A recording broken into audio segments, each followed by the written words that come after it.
Welcome to Your Mac Life for Wednesday, April the 5th, year 2017 show number 1130. I am your host, Shawn King. Thank you guys very much for joining me here on this Wednesday evening, if you are tuned in live or via the archive. As always, if you're listening live, we encourage you to join us in our IRC chat room.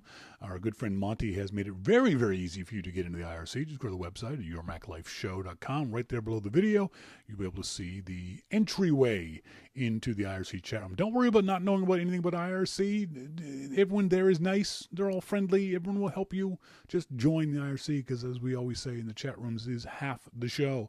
Or if you're a Slack user, you can go to yourmaclife.slack.com.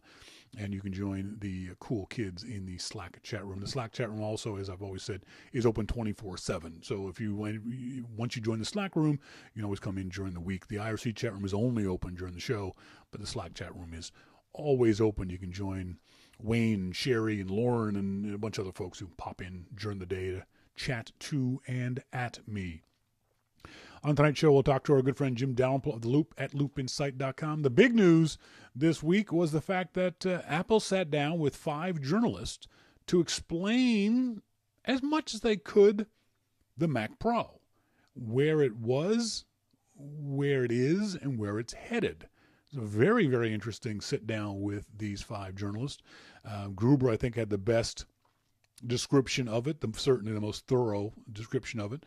Some really interesting things in there, including the fact that there will be a new iMac coming later this year, that Apple has dropped the price of the Mac Pro, and that sometime in the future, probably, hopefully in 2018, Apple will have brand new redesign from the ground up, as they say, Mac Pros. We'll talk to Jim about that and other aspects of that sit down with the journalists.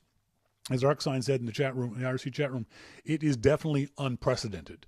This is not something Apple's ever done before, to my knowledge, in a public way. They have often sat down with background interviews, discussions with journalists. But this is the first time I can remember seeing a group sit down at a round table to talk to Apple in a public way. So we'll talk to Jim about that.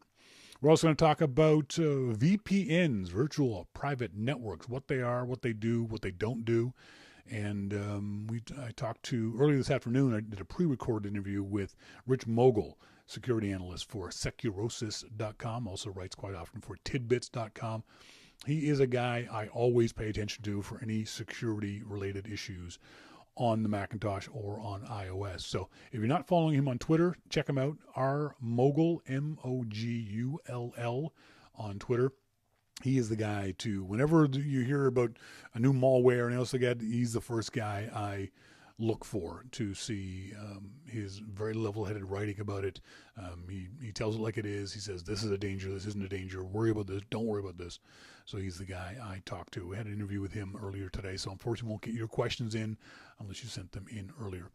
And then later in our starting point photography segment, this weekend I'm doing 2 of my classes. I'm doing my classes on learn to take better images no matter what camera you have, and learn how to take better images with your DSLR. And then the following day I'm doing a class on photo critiques, on how to look at your photos and other photos in a more critical kind of way. And thankfully one of our listeners has sent me in some of his photos so that I can take a look at them. And it's Michael Koulis. Michael Koulis has sent a bunch of photos in that he wants me to take a look at and critique for him, and I will happily do that. Michael, you've got some great photos there. You need some little tweaks, and maybe I can help with that. If you have any photos that you would like critiqued on Your Mac Life, try to do this about once a month. Send them off to me at Shawn at yourmaclifeshow.com. 3 photos maximum, and I'll see what I can do to help you become a better photographer. As always, if you have any questions about photography, I'm always happy to help. Send them questions about cameras or about gear or lenses or technique or definitions of terms, anything like that, please send them off to me. Did you hear this story? Man's honesty pays off when he gets to keep $15,000 he found in the street a year ago. Guy's walking down his block. He sees in the middle of the street a bag. So he goes up to the bag. He opens the bag. Inside the bag is $15,000 and drug paraphernalia. Okay. Little moral test here for you kids. It's midnight. It's dark. Let's assume no one has seen you. You see a bag in the middle of the street. You pick that bag up. That bag has stupid amounts of money in it and drug paraphernalia. So it's probably safe to assume this is not honestly gotten money. Okay? What do you do? Well, this gentleman, who I will be the first one to admit is certainly morally superior to me, turned it into the police, which is what you're supposed to do. I get that. I get that's what you're supposed to do, is turn it into the police. Guys in Pennsylvania called the police, handed the cash over to the officers who arrived on the scene. The cops had the money ever since. He filed a civil suit in September to retain ownership of the cash because he was told when he turned the money in, he'd get it back after 90 days if the owner didn't claim it. But it took them a year, so they had to go through the whole process of doing this. So it took a year before he got the money. Raise your hand. Would you have turned the money in? It's $15,000. I'm sorry, I'm keeping the money. I'm sorry. I will admit my moral failings and tell you right now, hell yes, I'm keeping the money. Now, if the bag had a wallet in it, I would definitely have called the person and said, hey, dude, If the bag had some sort of identification in it, like it said bank of whatever, yes, call. But as MacMan says in the IRC chat room, because of the drug stuff. Now you're making a judgment. I understand that. And it doesn't say what drug paraphernalia. It doesn't say whether there's needles and dirty spoons and rubber hoses to wrap around your arm. But yeah, I'm keeping the money. I'm keeping the money. Because, again, especially the drug paraphernalia, you got to assume, and you're not supposed to, that whoever lost this ain't coming back to turn, ain't going to go to the police station and go, could you tell me if you have found my money and my needles? And my heroin. Could you tell me, did you find my heroin? Yeah, bong and a roach. Yeah. So, again, he is definitely morally superior to me. I'll be the first one to admit that. But no, I'm keeping the money. I'm sorry. The other story that I thought was hilarious today was, do you hear this one about these high school journalists investigated the new principal's credentials, and days later she resigned. It turned out this school gets a new principal, so the kids look up her resume, her curriculum vitae, and find out she lied about it. There was the funniest thing on Twitter. Someone said, and the principal backed them up. Well, of course the principal backed them up. Sorry, the school superintendent. Of course the school superintendent backed him up, because what it means is that the school superintendent didn't check the resume. It took high school students to check the resume of this new principal. Can you imagine if we had gotten if we had had the internet when we were kids? I would have looked up all my teachers. I don't know if I'd gone so far as to search the resume, but I'd have Googled every one of my teachers. Damn straight I would have. Monty says, I'm somewhat amazed the guy got the $15K back from the police. Well, the police would have given him a receipt. So he would have had a receipt saying he gave the cops $15K. There would have been a police report. If he called the police, there'd be a police report. They'd give him the police report number. They'd give him a receipt. And therefore, he could prove that he gave him the money. I don't know if I had sketchy teachers in high school. I don't remember. I didn't have any really awful, horrible human beings as teachers. But if I'd had Google when I was in high school, I definitely would have looked up all my teachers. Hell, if I can remember their names now, I might look them up now. But I think this is kind of cool. And this is a great story. These students took it upon themselves to do what the school superintendent should have been doing. School superintendent should have done the exact same journalism that these kids did. And finally, before we go off to our first break, this was kind of interesting. The most distinctive baby names in each of the past 7 generations. Tell me if you recognize anybody in your life with these names. From 1883 to 1900, the most common girls' names were Maud, Effie, and Minnie. I don't think I've ever met a Maud, an Effie, or a Minnie. The most common boys' names, Will, Harry, Charlie. Yeah, I've known, my brother's name was Charles. I've known all kinds of Wills, all kinds of Harrys. The GI generation, 1901, 1924, the most popular girls' names were Gertrude, Mildred, and Viola. Now, I have met each of those, but they've always, well, obviously because of the age, they've always been senior citizens. For boys, Elmer, Chester, and Clarence. Now, I know I've never met any of those, which is interesting. I'd met the previous generation, but not that generation. I don't know of anyone named Elmer, Chester, or Clarence. 1925 to 1942, the most common girls' names were Dolores, Betty, and Joan. I've known several Bettys, a couple of Joans. For boys' names, the most common were Jean, Billy, and Norman. Yeah, I've known Jeans and Billys and Normans. For the baby boomer generation, 43 to 1960, most common girls' names, Linda, Judy, Gail. Yeah, these are the names that are more common now, that we recognize more. For boys, Gary, Larry, and Dennis. Generation X, supposedly from 61 to 81, Tammy, Tracy, Tanya. For boys, Todd, Scott, and Chad. I've never known a Chad. I don't think I'd like anyone named Chad. The name Chad always screams preppy white boy to me. I think I would instinctively hate a Chad. if I ever met a Chad, I think Chads would just annoy me. Now, Sherry says, I know a few Chads. Are Chads annoying? In your experience? It's a stereotype. I think Chads are annoying. Millennial generation, 1982 to 2004.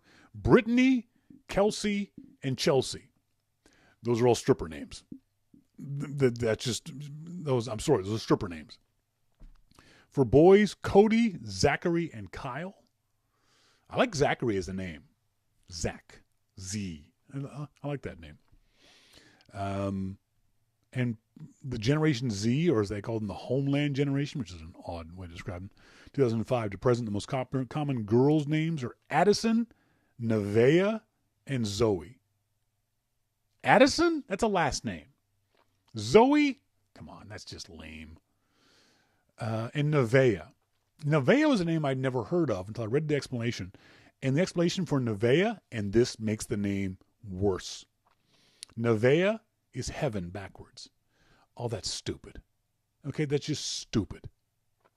I met a lady a couple days ago who's coming to one of my classes, and her name is Butterfly. I thought that's a lovely name. It's odd, it's weird, but it's a lovely name. Butterfly, I can't remember her last name, but her first name is Butterfly. And she wasn't young, she was middle-aged, but I thought it was kind of a lovely little name. When it comes to boys, the most common Generation Z names are Aiden and Jaden. I've known a couple Aidens. The only Jaden I know is Jaden Pinkett Smith, and she's female. So interesting. There's some interesting, because my name is so relatively boring, just Shawn King. I'm always interested in other people's names and where they come from, and the etymology of people's names. That's what's attracted me to that. Later on the show, in our Starting Point Photography segment, we're going to talk about photo critique. One of our listeners sent in some photos, and we're going to do a critique of his shots. We're also going to have a pre-recorded interview with our good friend Rich Mogul of Securosis.com. But up next, we'll talk to our good friend Jim Dalrymple of The Loop. Talk to Jim Dalrymple of The Loop at loopinsight.com. This is your Mac Life.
Welcome back, folks. This is Your Mac Life. I am Shawn King. Thank you guys very much for joining me here on the show this Wednesday evening. On the phone now with our good friend Jim Dalrymple of The Loop at loopinsight.com. Jim, how you doing?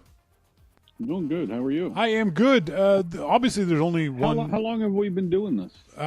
We've been probably 15 years. I've known you for 20 years. I think we've been doing this for at least 10 years. Jeez. Why do you ask? Oh, I don't know. It just dawned on me all of a sudden. We've been biting back and forth at each other for a long time now. You know what? I think we could easily say this is the longest running argument in the Macintosh community. Yeah, well, or maybe in any community. Because usually someone would have died by now. Yeah, no kidding. The big story, the truly important story that everyone is talking about this past week, and I want to get your. Nothing happened this week. No. This was crucially important. This is something that is really of interest to a lot of people that follow this kind of stuff. It was reported, I think, yesterday, the NHL announces league not going to the Olympics in South Korea. What are your thoughts about this?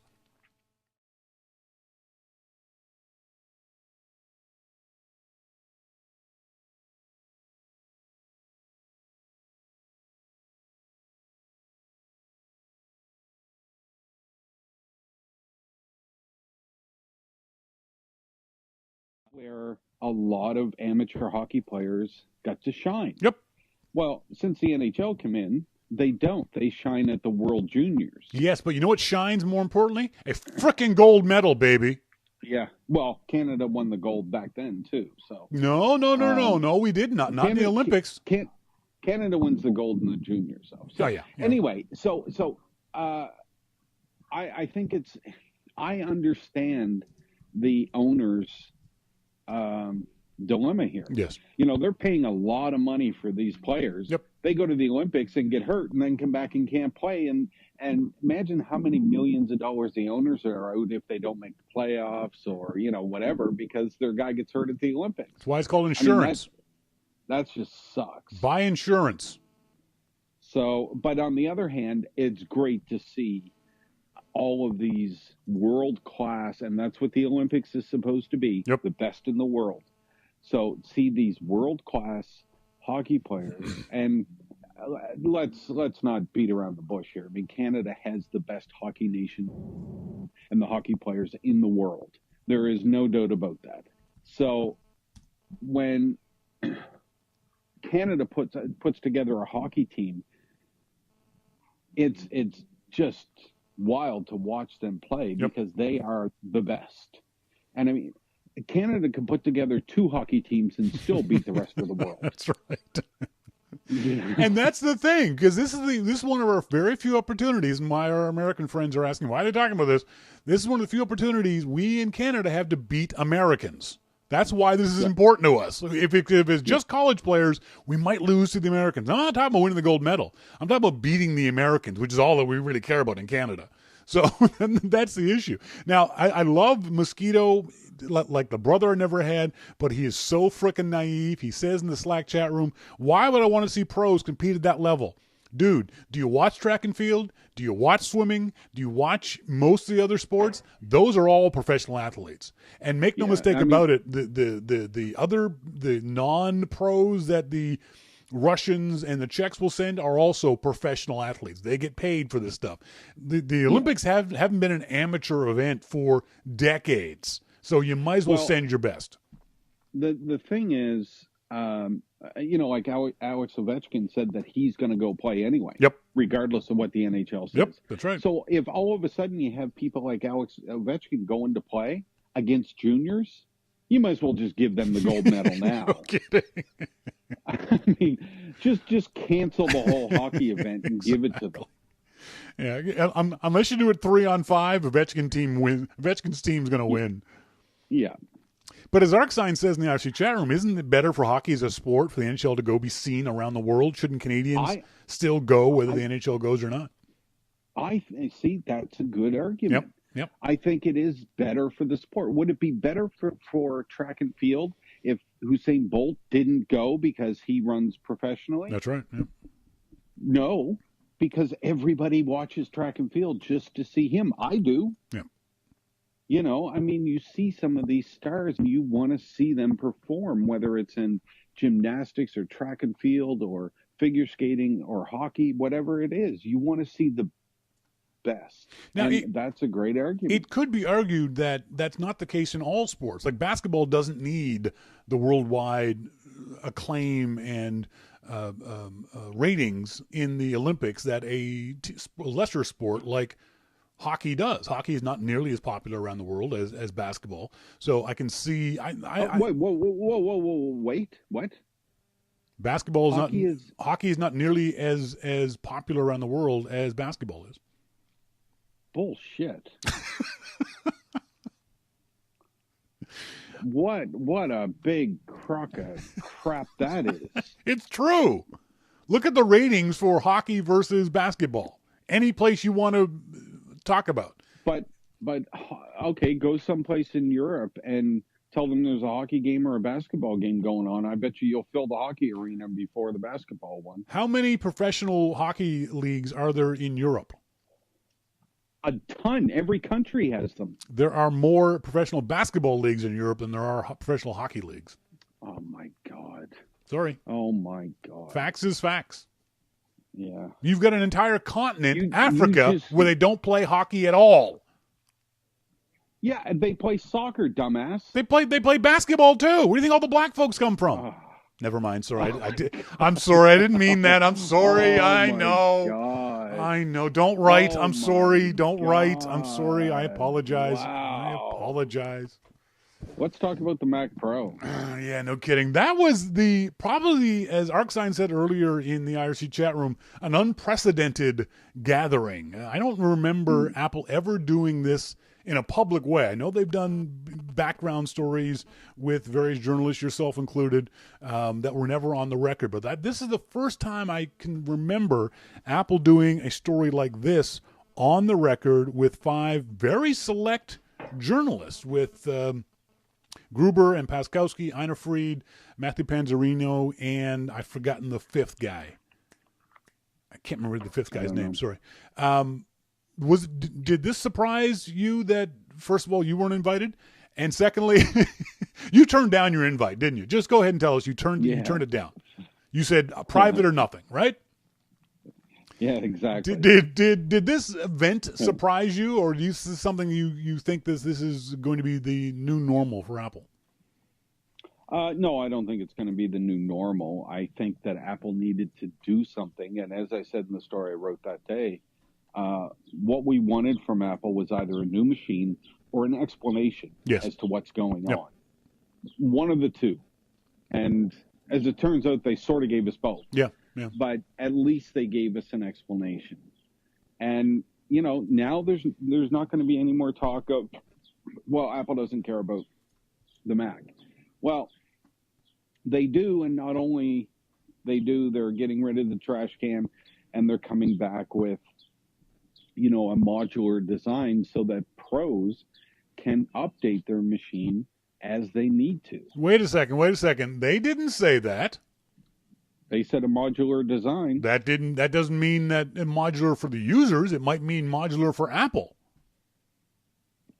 Well, that's not how I took it. Yeah, I think you're jumping to conclusions there. And I think a lot of folks jumped to that same conclusion. A lot of folks heard that modular word and assumed that Apple was going to make a machine where the user himself can pull out a GPU, put in a new video card, that kind of thing.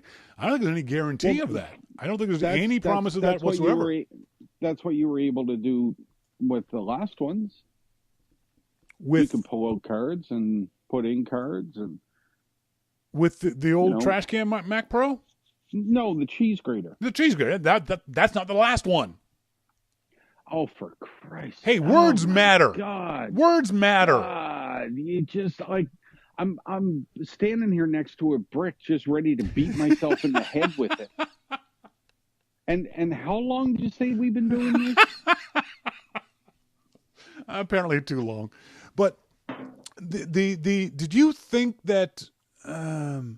I think Apple went a lot further than we expected them with this kind of thing. They could have very easily put out just a press release, but sitting down with these 5 people and not admitting they made a mistake, but certainly if you read between the lines, they felt as they described it, painted themselves into a thermal corner. I thought that was a really interesting way of describing this, that the trash can Mac Pro they couldn't do anything else with it. They designed a dead-end Mac. I think one of the things I thought was most interesting about the commentary on this was, from my point of view, I'm glad they tried that, and I'm glad they said, no, we can't go any further. Let's go in a different direction. The question I have for you is it too little too late? No, I don't think so. I mean, if it was too little too late, people wouldn't be screaming about it. Yeah. They wouldn't care. But people are screaming about it, and now we have an answer. And, let's face it, one way or another, we wanted an answer. Yeah. We're giving up on the Mac. Okay. Yeah. Great. Now we know. That's right. Or, no, the Mac is still important to us. We went one way. We painted ourselves into a corner. They've clearly been trying to figure out a way around that. Yep. And can't. So, they've listened to what the pro users want, and they made it clear that the pro users aren't the biggest buyers of Macs. Yeah, according to what a lot of folks said, less than 1% of Macintosh buyers are pro users. But, they're obviously an important part, or that pro machine is an important part of what they want to produce. Yep. So, here we go. Arcsign in the IRC chat wants me to ask Jim if the pro market depends on a clearer idea of a future product roadmap. I don't know if he means clearer than what they've already gotten, or this has cleared things up. Well, I think that this has cleared things up. Yeah. Myself, I mean, perhaps he means that the pro market coming or using a Mac, but I think a lot of the pro users weren't buying Macs. Yes. Because they couldn't use the trash can, and they wanted something more modular. Mm-hmm. Yeah, see what I did there? They wanted something more modular that they could update as they went along if they needed to. Yep. And now that we know that that's what's coming, I think it put a lot of people at ease. I think when we talk about pro users, one of the things that gets lost is, and Apple tried to explain this, who they think are pro users. For example, some folks said, well, this is going to kill sales of the present trash can Mac Pro until this new one comes out. No, the pro users that Apple's thinking about are people who will buy these things today and then buy them again in a year and a half, 2 years' time. A pro user isn't the kind of person who's going to wait until that next machine, especially with the announced new Mac Pros, the price drop and the slight bump. People will say, okay, I'll get the trash can now and I'll get the new one later. I don't think there's going to be much in the way of sales fall off. Not that they were selling a whole lot of them anyway. So I think it's one of the other reasons why Apple said this was because they want to give those pros as much of a roadmap as they can. I think this was really remarkable for Apple to say what they said about this kind of stuff. That's going to be a completely new design, that they are looking at it in a year's time, maybe even a little longer time. Along with that announcement earlier in the week that Imagination, the company who Apple licensed the GPU intellectual property from, Apple's going to stop doing that in, coincidentally, a year's time or 2 years' time. Those two things go together. I think if pros are paying attention, and I'm sure they are, they'll recognize how important those two things are, that in a year's time, a year and a half's time, you'll get a brand new redesigned Mac Pro. It won't be the trash can design. It'll be modular, however you want to design that. And it's going to have an updated GPU along with many other goodies. I think pros are real happy with this. I think pros who stuck with Apple are happy with this. And I think pros who moved away from Apple in 2 years' time might come back if there's enough there to bring them back. I agree. And, you said that pros will buy now and buy later. A lot of pros, like in the music industry, a lot of what pros do depends on the software they use. So, music software is traditionally pretty slow in catching up to the operating system and the hardware and things like that. So when a pro music user gets his machine working just the way he wants so that he can produce music, they'll leave it. Yeah. Oh, yeah. They will not touch. They won't update the operating system. They won't update plugins. They won't update anything. They will leave that thing because that's how they make money. Mm-hmm. They update something and something goes wrong. That's not just, oh shit. That's like, oh my God, I'm like out of business. And I think the reverse is also true in that there are pros out there who are always chasing the latest and greatest and the most power and the most features. And because if you're making money on this machine, you want it to go as fast as possible. Or if you're in the scientific community, like our friend Maurice Chevalier up there at the University of Calgary, they need the latest, greatest, fastest machine they can possibly get. I think it's what Schiller was talking about in this roundtable, that pros, there's not one definition of what a pro is. A pro can be someone like you're talking about who will buy a machine, get it set just right, and never touch it again. But there's other pros who will buy a new machine every 8 months because the new machine is 10% faster than the previous one, which means they can get their work done 10% faster. I think this new machine is going to be huge. The hell are you doing? I'm not doing anything. You're making chips. Are you eating chips? I'm not eating chips. Does it sound like I'm eating anything? Sounds like you're eating chips. I'm not eating chips. What are you doing? I'm not doing anything. You're lying. There's a crinkly noise. There is no crinkling noise. The audience in the IRC chat room says, sounds like chips to me. It's not chips. I'm not eating chips. What are you doing? I was unwrapping something. Now you got the audience guessing pretzels and Jesus. Focus, everybody, focus. The hell was I before you interrupt me with your stupid cheesies? Look at that. God. Oh, you can't get good cheesies in America. Oh God, no, no, not at all. You know what? My parents just came down for a visit. You know what I had them bring me? What'd you bring? Shreddies. You can't get Shreddies in the States. No, that's Shreddies. Hilarious. And it's also funny that you as a grown man would still continue to eat Shreddies. They're disgusting. I love Shreddies. They're disgusting. As soon as you think about milk, they go soggy on you. I know. Shreddies and Shreddies and shredded wheat. It's like eating hay. No, I don't like shredded wheat. I never liked shredded wheat. Like eating Shreddies. Oh, that's awesome. I had them. They brought me a jumbo box. Folks in the IRC chat room are going, Shreddies? One of our American friends or Canadian friends look up a Shreddies and post it in the IRC chat room so our American friends know what I'm talking about. I had a craving for Shreddies just before they came down. So I went out to the store and there was no Shreddies. So I came home and did a Google search. No, there's no Shreddies here. So I went to Amazon and looked for Shreddies. And yes, there's a third party that'll sell you $20 a box plus $40 shipping. Yeah, isn't that insane? So I said, I texted my mother and said, "Hey, what's up? You still love me? You want to bring me something? That's right. I need some Shreddies." Yep.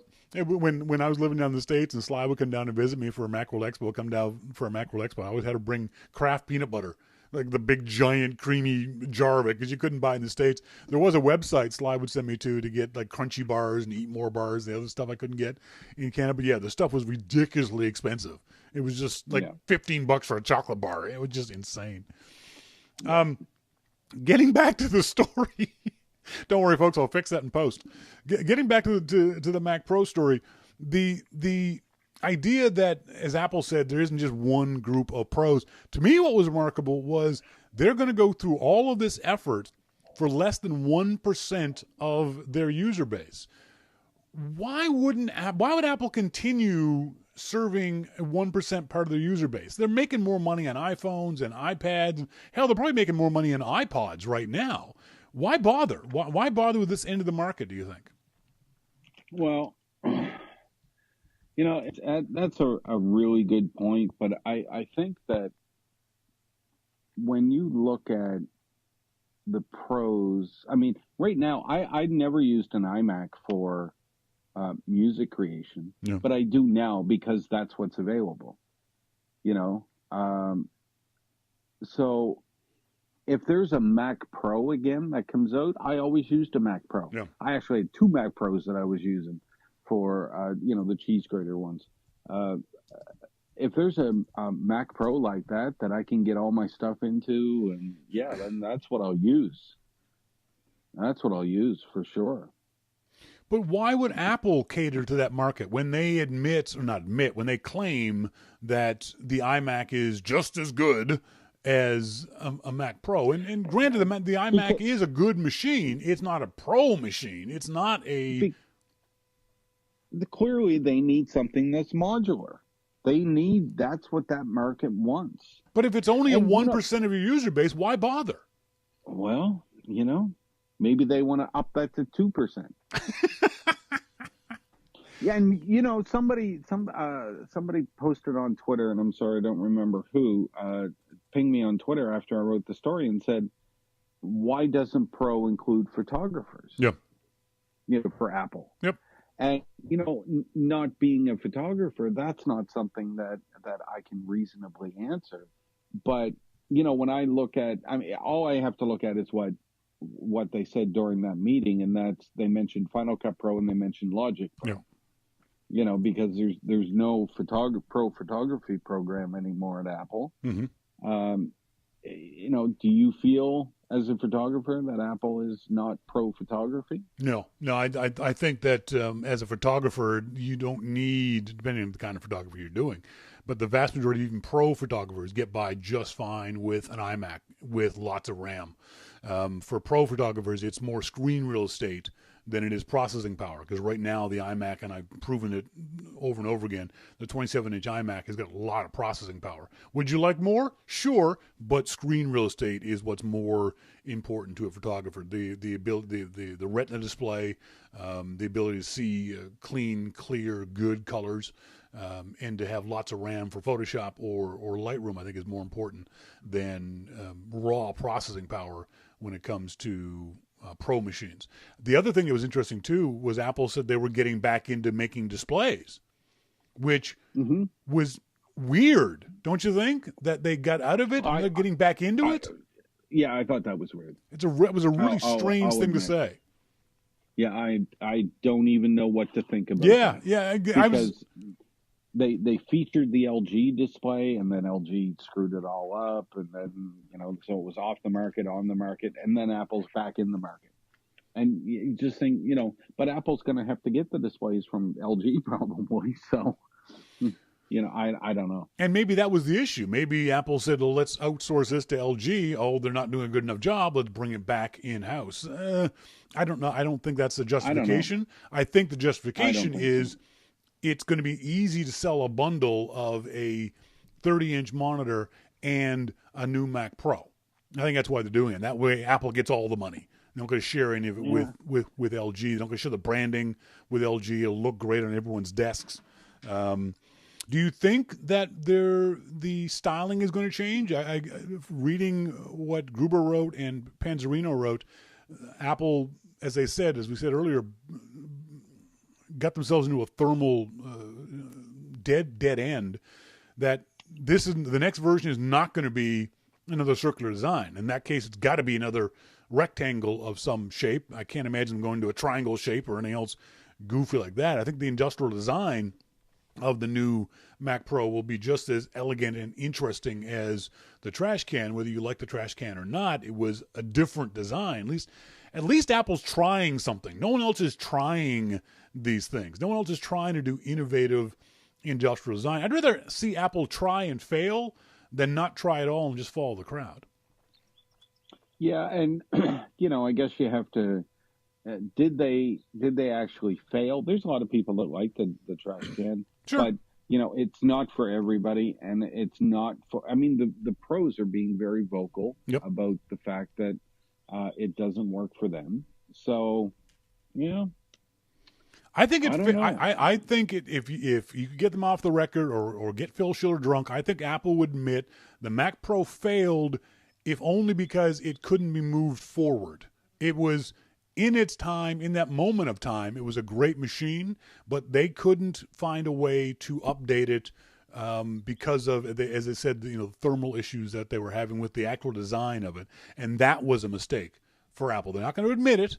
They did say sorry, but I think that was the mistake that Apple made, that they didn't, along with the CPU design, the dual core kind of stuff that they said during the interviews, that the market went off in a direction that Apple didn't anticipate or didn't direct, and therefore they ended up at a dead end. I think that was a very interesting observation and admission from Apple that, hey, we went down this road and the market didn't follow us, and we got caught at this cul-de-sac. So now we're going to turn around and go back. Yep.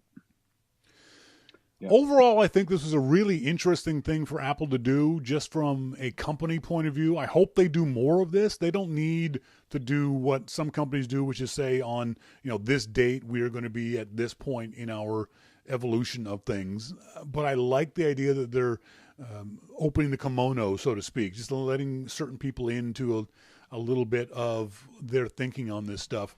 I think they had to do it. I don't think they really had much of a choice. I think they felt like they were losing a lot of that market of pros. I'd love to know why they think these pros are so important, though. That, to me, is the biggest unanswered question of all of this. Did you have anything that you wish, if you were in the room, that you would have asked them? Yeah, there's probably a couple things that I would have liked to have asked them, but that I don't think that you're going to get answers to anything more than what they said. Yep. But we'll see.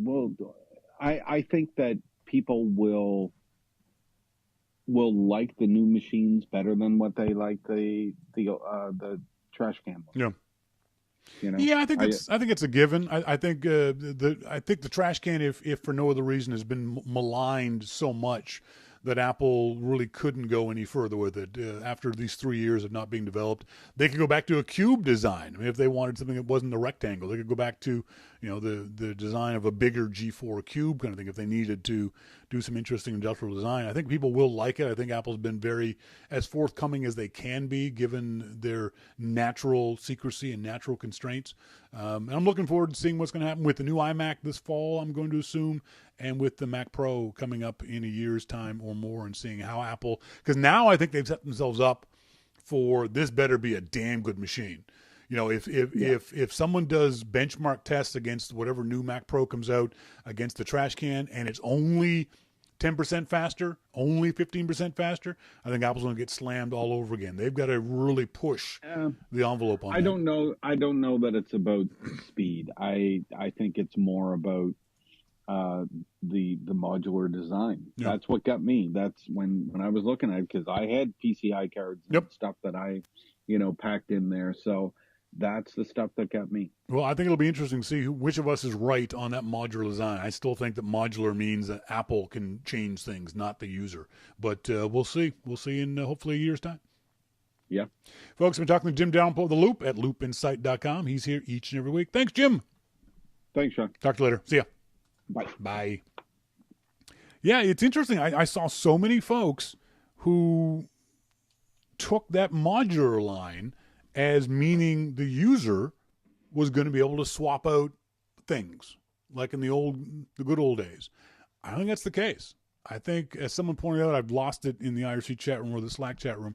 Apple's fighting in Minnesota, some state, fighting the courts, trying to prevent users from being able to make changes to their machine. So I don't think Apple's going to go that modular route. MacMan says on a Pro machine, that's an important thing.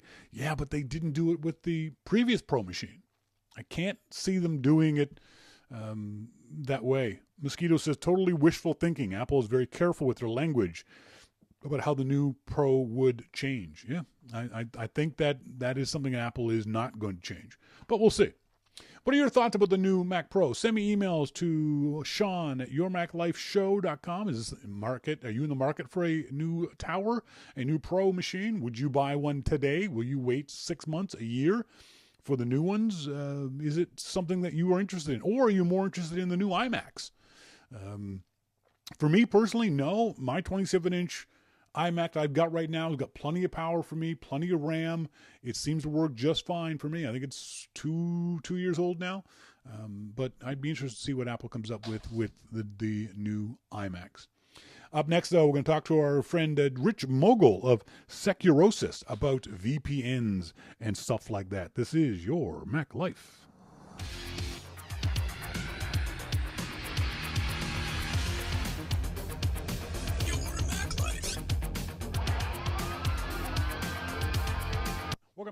Welcome back, folks. Thank you guys very much for joining me, whether you're listening in via live on the show tonight or in our archive. On our phone now, we've got our good friend Rich Mogul, security analyst for Securosis.com, also frequent writer on Macintosh security for Macworld and Tidbits and all kinds of other stuff. Rich, how you doing? Doing well, thank you. I've always said that you are my go-to guy when it comes to Macintosh security. Whenever there's any issue that pops up, I always wait for Rich to say something. So if you're not following him on Twitter, I definitely encourage you to do so. R Mogul with 2 L's, Mougul. There's been a lot of talk in the last week or so because of various government policies about these things called VPNs. We're going to get into that. We're going to talk about what a VPN is and whether you should use it or whether you shouldn't. Rich was party to a Wirecutter article, thewirecutter.com. VPNs are for most people, including you. So let's start from the beginning, Rich. What is a VPN? So a VPN, we call it a virtual private network. And what we mean by that is, the internet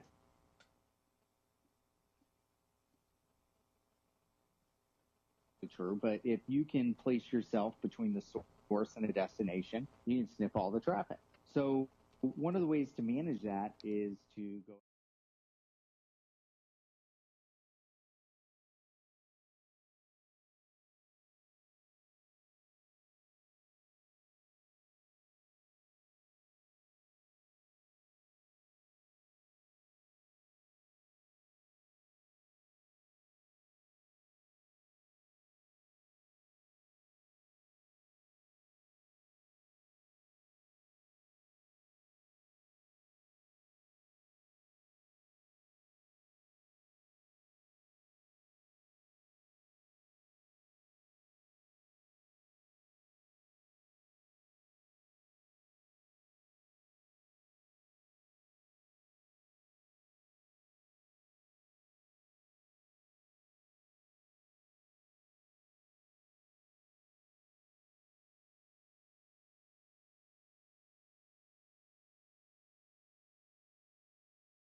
force you to the unencrypted connection. So, some of your traffic is encrypted, some of your traffic isn't encrypted, a lot of stuff is snippable, and then all the other stuff your computer, spews out onto the network isn't necessarily encrypted. So with the VPN, for example, I use them for work all the time because the other thing that they do is it allows you to connect two networks together. And so, like, I have a work network up in the cloud, and I use a VPN server so that I can connect my computer to that work network, and then all of my traffic pumps through that and is able to access the private network that's up in the cloud. And so they're also useful for that. Now, this came about because of, as you said, government policies from the last week or so. To be clear, though, your ISP knows where you're going because they kind of have to, don't they? I mean, in order to route your traffic to the right place, when you click on a link, that information goes to the ISP servers, and the ISP then sends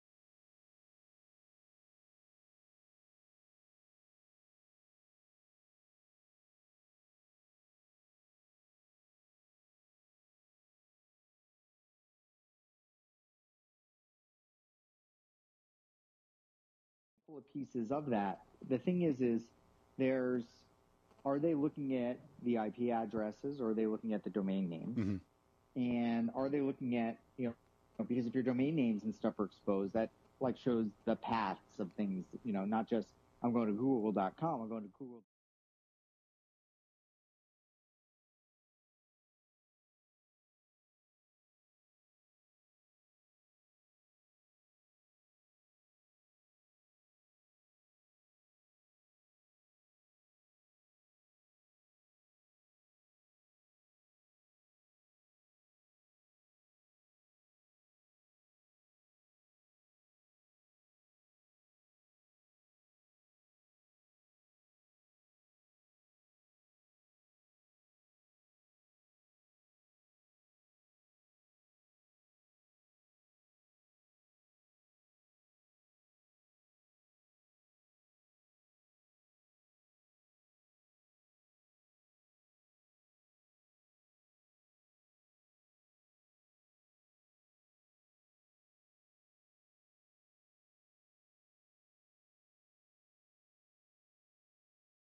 Google or Microsoft or Apple or wherever else you're trying to get to. And then so it opens up at that point. But we can, I'm sure you'll ask questions about, how does that help you and everything else? But that's fundamentally what it does. Take all my traffic, tunnel it somewhere, dump it out someplace else, and between point A and point B that's on the VPN, nobody can actually read that traffic. They just know I've got a VPN connection and it's going to, destination Y. They don't see any of that internal traffic. One of the questions, or one of the things that came up, was this idea of ISPs selling your data. And there was a Kickstarter campaign of people trying to buy Congress's data. Can the data be sold at that level of granularity? Can someone look at my internet traffic and say, okay, Shawn King, who lives here, went to these websites? Or is the data being sold in aggregate, that people in this community go to these kind of websites? How specific? It's being used in two ways. One is it's sold in aggregate. Selling the individual traffic of a person, I believe that's currently against the law. I'm not a lawyer, so I always have to say I believe or I think, because otherwise somebody will correct me and sue me. So and I don't like that. No, that's no fun.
connection, my domain name service provider, like the internet address service, runs through them, or did.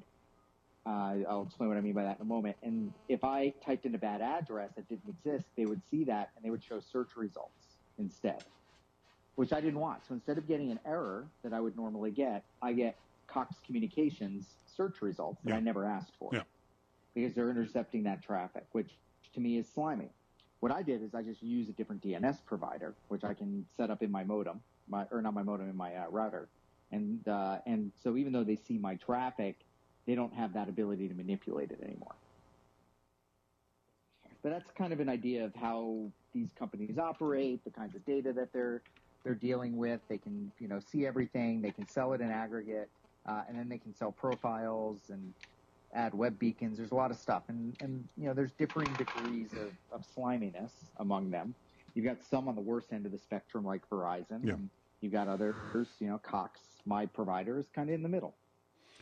Is part of this the problem, that you and I have talked about this on several occasions, the part of the problem that we're willingly giving up this data anyway, so the ISPs and other companies are just collecting the stuff that we're willingly putting out there and then selling it on to other advertisers? No. Yeah, yes and no. So the difference is that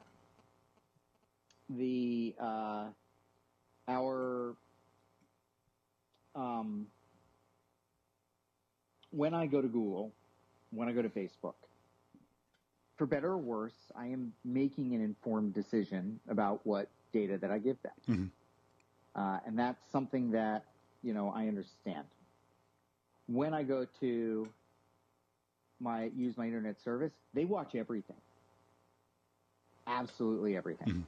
So I don't use Google for search. I use DuckDuckGo because they don't keep track of any of that information. My internet service provider, they see every search. They see every site I go to. They see every book I download. They see everything that's not encrypted and thus protected from them. I don't like that. And by the way, they do this today. They've been doing it for a very long time. And, the way the current policy set, like I went and I read my cable provider's policies around this, and it's not great, but it's not horrible. I'm not hugely concerned, and we can get into what I do personally later. But, as this evolves and now that the gloves are off, we know that some providers are going to be very aggressive about how they use this information. Do you think the reverse will be true also, that some providers will go the opposite way? Maybe on the Apple end of the spectrum, some providers will go, no, we'll never sell your data. We won't use things that way. Maybe use that as a selling point. Yeah, and we already see that. Actually, you know what? Let me pull up from a friend of mine who he recently was asking me questions about this, and he uses he has an.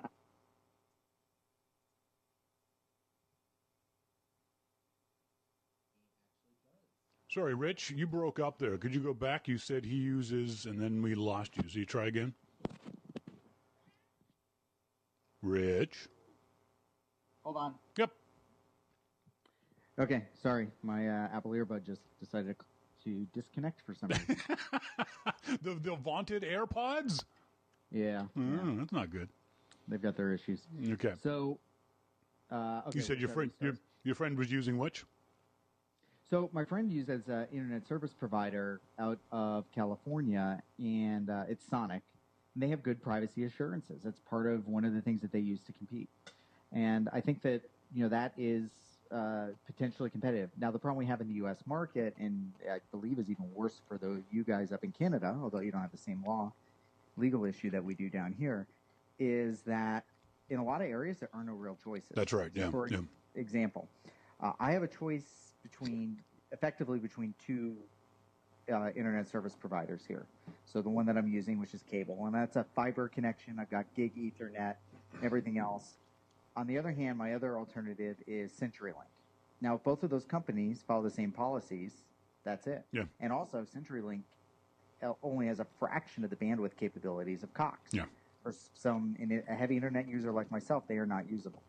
Because that's the old phone company versus the cable company, and the cable guys always win. in terms of their bandwidth, at least. Yeah, that's the downside of this issue, is that for many of us in North America, I'm not sure how it works in Europe, but certainly in North America, you've got one, maybe two ISPs that you can go to, and if they both have the same policies, well, you're hooped. You don't have a choice. Yep, and that's the end of that. We got a question from, let me just find it, from Brahim Farlow. He says, how does VPNs work? Brahim, we already answered that one. Are they actually more protective of our privacy? One of the issues with VPNs is that, as we said earlier, someone can see your data. In this case, the VPN could see your data before they send it on to the next location, right? Yeah. So you really got to be careful about which VPN company you hire, don't you? Yeah, it's all about, all you're doing is you're pushing it forward someplace else. You're pushing it to an endpoint out there someplace. Unless you're using Tor, which is a whole different thing. Mm-hmm. Your traffic eventually has to get released out to the internet. Yes. And you have to have a VPN provider you trust, or you can build your own and then, like in a cloud server someplace, and then host it someplace you trust. So, for example, I have my VPN that I use for both for work and as well for personal. We have that up on Amazon, and I know how Amazon handles this in their terms of service. I know if there was a government warrant, they would watch my traffic, but otherwise they don't. So to my internet service provider, it just looks like all my traffic's going into Amazon someplace, and then they never see where that comes out. Now, Amazon could see where that comes out, and if somebody hacked my VPN server, they could see where that traffic comes out. But, for the most part, assuming I maintain it correctly, and, I know enough about Amazon and their policies, and that's actually a corporate thing, then, I feel pretty reasonably secure that my data is not being, peeked at by people who shouldn't be peeking at it. Now, you're a security analyst. This is what you do for a living. Website securosis.com. And like I said, Rich Mogul writes frequently about security issues at tidbits.com. So it's understandable why you would do this. But the Wirecut article says VPNs are for most people, including you.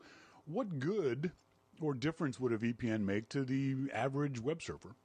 Yeah, so a big focus of that article isn't necessarily just the home user. It's people who are going out to internet cafes, to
turn it on if I've got a couple of neighborhood coffee shops I like to work out of.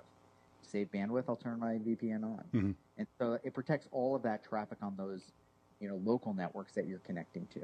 And I think that was a big, kind of focus of that article.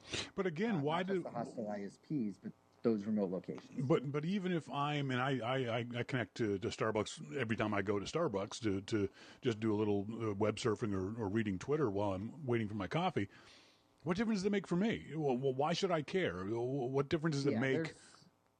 There's a lot of things that you, might expose because it's not encrypted, and anybody on that network can sniff that traffic. Anybody who knows more of what they're doing can do even worse with that traffic. Mm-hmm. So they can, there's a variety of attack techniques that are pretty effective. And there's a whole range, and a lot of these are tools you can just download easy. Go look up Kali Linux, Kali Linux. That's a Linux distribution that packages up a bunch of kind of hacking tools and everything else. And we use that for penetration testing, legitimate purposes. Yeah. But if you learn how to use those things, you go to your local coffee shop, and you can have some interesting fun. So, and by interesting fun, I mean you're breaking the law. Don't do that. That's right. Let's be clear on that, Rich. Yeah.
Gotta go to GitHub here if I can find it, and I'll find it before the end of the interview. I should have been prepared. There is one up on. No, I'm not finding it here. I think it's like Allo or something. That's some people over at the Trail of Bits, which no, that's not it. I'll find it. They do really good technical work, and they basically have released kind of an open source version that is easier to deploy yourself and defaults to a lot of the more secure options. Now, one of the misconceptions of VPNs is that you won't even notice the difference in internet speed, but you kind of have to, don't you? If only because you're routing your internet requests through a different server that then bounces back to the original server. Am I right in saying that? But the speed difference will be different depending on your personal situation? Yeah, no, definitely. You are going to reduce your speed, flat out. Yep. You're encrypting traffic. There is overhead associated with that, and it's just unavoidable. So there is going to be impact on your speed, and just understand. So, for example, my gig Ethernet, I want to do full home VPN. I have a gig connection. Yeah. And for me to get that supported in the cloud, best bet, I think maybe I'll get up to 700 to plus megs, which is fine. That's pretty reasonable. That's being greedy. Yeah. But the problem is the cost. Yeah. So for me to do that, I spec'd it out. I'm looking at $1,400 to $2,000 of a custom built appliance to put on my home network. Yeah. Which I can do, but that's like that's like one or two computers right there. That's an extra Mac or two. Yeah, no kidding. Depending on what size. So those are the issues that you kind of face when dealing with these. Now, again, if you have just a few computers at home and you care about your browsing history and you're not as worried about like your Netflix and stuff coming off your Apple TV, you don't need whole home. Just set it up on your computer and your phones and your iPads. And it's really useful for, when you go to other places. So there's actually sometimes I'll do certain kinds of research. I'll turn my VPN on. Mm-hmm. I don't want my cloud provider or my ISP seeing that. Just the nature, of what I do. Or I want to mask my IP address to the destination. Maybe I'll set up a temporary VPN, which I've been known to do for certain kinds of things. Years ago, I traveled to China and had to have some connectivity back home.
That's a whole different thing. As you mentioned off the top, Tor is where you want to go for that. But a VPN, your VPN information is tied to your account. It's tied to your name. If your VPN provider gets a court order from some government agency to turn over your data, they very well might. You have to look at their terms of service to find out whether they will or will not do that. But don't expect.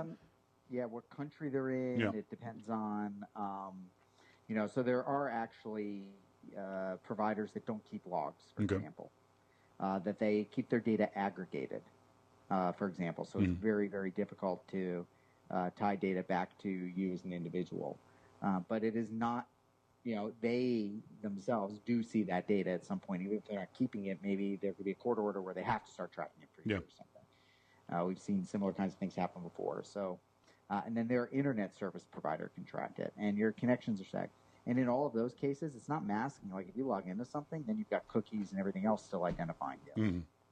So it can give you a little bit of protection, but you definitely don't want to overplay your anonymity on a VPN. You mentioned ad tracking. Yeah, this also won't. This is not an ad blocker either. You will still get ads, won't you? Yeah. Oh, yeah. Exactly. Unless your VPN provider is filtering that stuff for you, in which case they're analyzing your traffic. You may not want that. So no, I turn on ad blocking in my browser, and I'm a fan of block ads and support sites in other ways when given those options. Mm-hmm. And then I use my VPN selectively based on what I'm doing, and I'm looking at expanding that, but haven't yet, in large part because my ISP's policies haven't changed and they're not horrible. How much is the desire for a VPN a matter of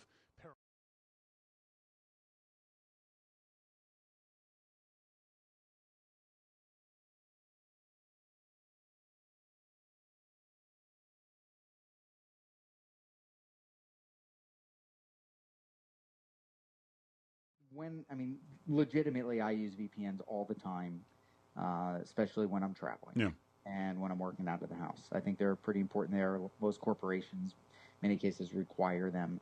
And so that's where, from a security perspective, it can really help you. It doesn't make you immune, but it can help with a lot of issues when you're connecting over, public networks. Mm-hmm. Home, not as much. There, it's more the paranoia issue than an actual security issue.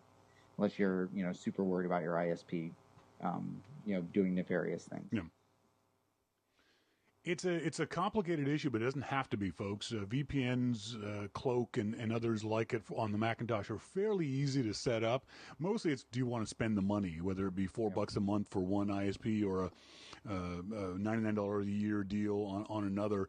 You got to do your research. So this is one of the downsides of security in general, is that it takes a lot of work. You're as secure as you want to put the effort into. How much work do you want to do to be secure will dictate how secure you are. I have not been using them for my Starbucks Wi-Fi trips. I'm going to start doing it now just because of all of these sorts of things. I may or may not do it on my home Wi-Fi. So you decide how you want to weigh the pros and cons of VPNs versus non-VPNs, depending on how you travel. Like I said, Rich is a security expert and is under attack on a regular basis from various bad guys. So he has to when he travels, but maybe you don't. So do your research. The Wirecut article is a good start. They've got a bunch of resources there at the end of it. The interview with Rich is typical, very good, very interesting information.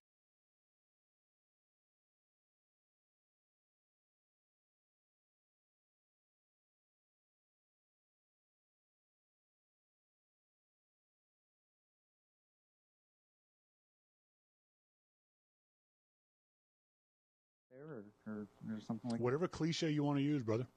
All right. Stay in school. Don't do drugs. Thanks, Rich. Talk to you soon. Talk to you later. Thanks, Shawn. Thanks very much to Rich Mogul of Securosis for doing the interview, and thank you guys very much for the comments you've made. Monty made a comment on on Twitter about how much he enjoyed it. I'm never sure. One of the problems I have, and maybe this is why I am an okay interviewer, is it always feels like the ones that sound like I'm being an idiot in my head come out the best. And that one, it felt like I didn't know what the hell I was talking about. And I don't know much about VPNs, but Rich does. So I always like having him. One of the things I didn't mention in the segment with Jim Dalrymple, this great quote from Phil Schiller with the Roundtable journalists. He says, "The Mac has an important long future at Apple. Apple cares deeply about the Mac. We have every intention to keep going and investing in the Mac. It's important to us. It's important to our customers, including Mac Pro users, all Pro users, including Mac Pro. And if we've had a pause in upgrades and updates on that, we're sorry for that. what happened with the Mac Pro, and we're going to come out with something great to replace it. That was a really interesting statement, I think, from Phil Schiller. Them admitting that they, to a certain degree, dropped the ball on this one. And even more so, reaffirming how important the Macintosh is to Apple, the company. It's very easy for a lot of pundits to see the decline, not the decline of the Macintosh, but the incredible rise of iOS devices. I think the last time we saw the market share for profits, iPhone versus other devices, 68% of Apple's revenues come from the iPhone and the iPad and those kind of services associated with those things. So it's real easy to say, well, Apple should just focus on that aspect of the company and ignore the rest of it. And even when it comes to the iMac and the Mac Pro, Apple said that 80% of their customers are laptop customers. It'd be very easy for Apple to say, well, desktops are dying. No one wants them anymore. We're not going to make iMacs anymore. We're going to focus on making laptops, on MacBooks. As I said during the interview, Apple admits that less than 1% of its customer base use the Mac Pro. That's a remarkably small number to put all the resources, energy that Apple's putting into the Mac Pro. The Mac Pro is not something that's going to be easy to redesign. It's going to take a lot of resources from the company, human resources, time, energy, money, for 1% of the market or 1% of their own customers.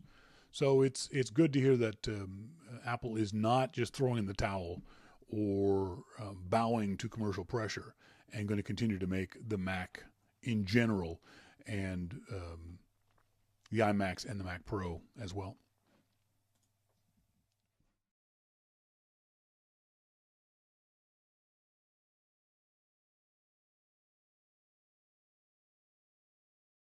Real quick, just so I get his name real quick so I get it right. Michael Koulis. Michael is a photographer, a birder, as the term would be. I assume Michael is okay with me calling him a birder. A little bit of background. Michael says that he uses 100 millimeter manual Series E lens with a Nikon D80. He also he says about that lens. 100 millimeter works great. The pictures were taken within about 15 feet of his usual position. He, with birds, they're obviously very skittish, so he has to stand still. He says the lens allows him enough for birds not on the wing, not flying. For birds in flight, it's harder. I stand in one spot, often near common landing perches, and am usually in camouflage. Wearing bright colors is a terrible idea. After about 5 minutes, they get used to me and will come closer. All these pics, as he says, were within 15 feet of where he usually stands. He also says, funny thing is this 100 millimeter lens still works as well after falling from about 10 feet onto the sidewalk and rolling for a good amount of time when I dropped it on the stairs when changing lenses. They don't make lenses like they used to.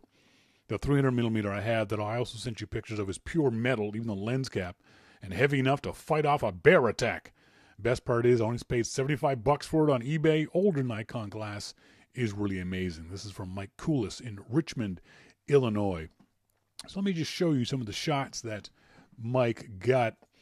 And let me, hang on. First of all, I got to increase my, oh, good. No photos chosen. Hang on. Come on, Lightroom. Don't be like that. There we go. So here's the first shot that Mike sent me. It's one.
what's important in the shot. And in that particular image, because they weren't well lit, those sunflowers on the left-hand side were kind of distracting.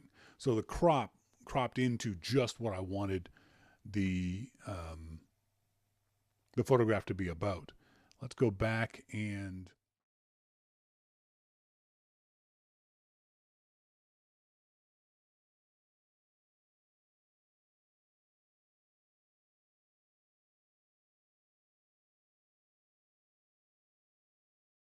here, and somehow I managed to quit it a mail. That was dumb. You said about this particular shot that where'd it go? That you used a editing. Oh yeah, second picture is a ruby-throated hummingbird still sprouting his throat colors. I used photo matrix in that one for the black and white effect. The problem is, if this is a hummingbird that you are that has got throat colors, why'd you turn it into black and white? I don't understand the choice you made here. Why?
Curious to know how long it took you to get the shot. Did you set the shot up? Was it a natural landing of the butterfly? I love monarch butterflies. I've always had a fascination with monarchs.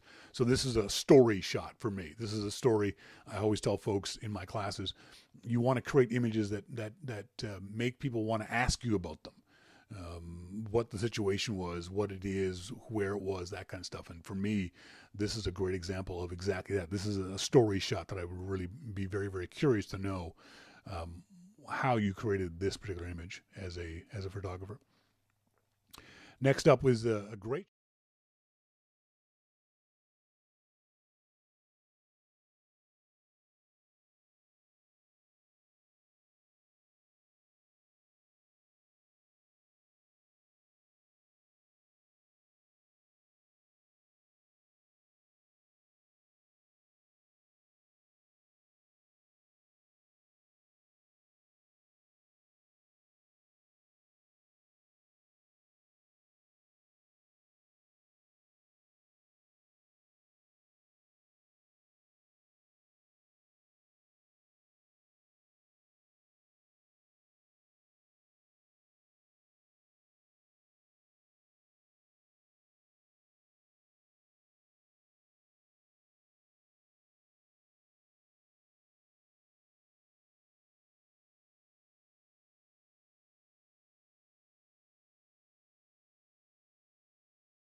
a birder, so I don't know much about shooting birds, but I can't imagine it's easy. It's one of those things that I bet your good to bad ratio is very, very low. You'll take a lot of shots and only one or two will come up. But that's the nature of photography in general, and certainly the nature of trying to shoot animals in general, and specifically things that fly away on you. But it looks like your technique is good. It'd be interesting to see too, with that old glass you're using. Have you tried using new glass? One of the things I tell folks is look around in your city, see if you can't rent glass. You can often, especially for Nikon and Canons, rent, say, a 400 millimeter lens for $50 for a weekend, or rent a really big camera. Sorry, a big lens to see if you can't get even closer and even better shots. But Mike, thanks very much for sending me that. That's Mike from Richmond, Illinois. I appreciate you sending me those shots.